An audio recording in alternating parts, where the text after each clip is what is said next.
Hello, tonight our lesson is on comparing numbers. So when we talk about comparing numbers, we're talking about determining which numbers are greater than or less than when we compare them to each other. And here is our greater than and less than symbols. If we use a number line to compare, looking at a number line, we can see that if you have 0, any numbers to the right of 0 are positive. Any numbers to the left are negative. Also, if you are moving to the right on a number line, then the values of the numbers are increasing. If you move to the left on a number line, the values of the numbers are decreasing. Let's order these numbers from least to greatest. To do so, we'll plot them on the number line, and then we'll use their position on the number line to determine which ones have the least value and which ones have the greater values. Alright, so -4 goes right there on the number line, then 7, -1, 3, 0, and 2. Alright, so reordering this, -4 does have the least value, followed by -1, then 0, then 2, then 3, then 7. And it's interesting to note that 0, when compared to any number to the left of it, -1 or -4, does have a greater value.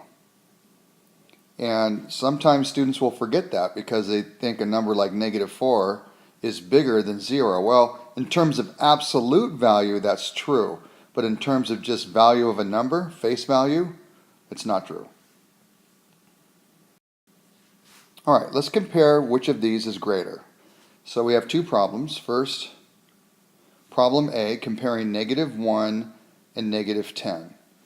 All right, if I was to use my number line, -1 is there and -10 is there. So by virtue of the position on the number line, -1 has a greater value than -10. So I put the greater than symbol. Alright, problem B, comparing -7 and 0. Alright, well, -7 is right there and 0 is there. So again, we see that 0, because it's further to the right on the number line, the -7 has a greater value. So I put this symbol, because reading left to right, this would be -7 is less than 0.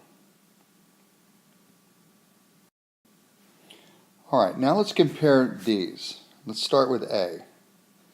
Comparing x minus 3 and comparing x minus 9. Alright, well think about it. X, we don't know what it is, but it represents the same number, same variable. So if I have the same number and I subtract 3 from it, will that amount be more or less than if I subtract 9 from it? Well, what do you think? Okay, if you think this is greater, you're correct. If I take a number x, no matter what it is, and I subtract 3, that's going to be greater than if I subtract 9. To show that on a number line, I can pick any number I want for x. Let's say that x equals, x equals 9. Okay? So if x equaled 9, if I subtract 3, take away 3, I'll end up at 6. But if I take away 9, I'll end up all the way back to 0. So yes, that shows us x minus 3 is greater than x minus 9. Okay, let's look at B. So here I have 2x minus 10, and then I just have 2x. So again, similar situation. 2x are identical to each other. So if I subtract 10 from it, is it going to be less than just 2x? And of course it will be. Because here what we're doing is we're not doing anything to 2x. We're not subtracting or adding to it. So this side, this amount is going to be less than this amount. All right, I hope that makes sense to you. Thank you for listening. Remember, read some books.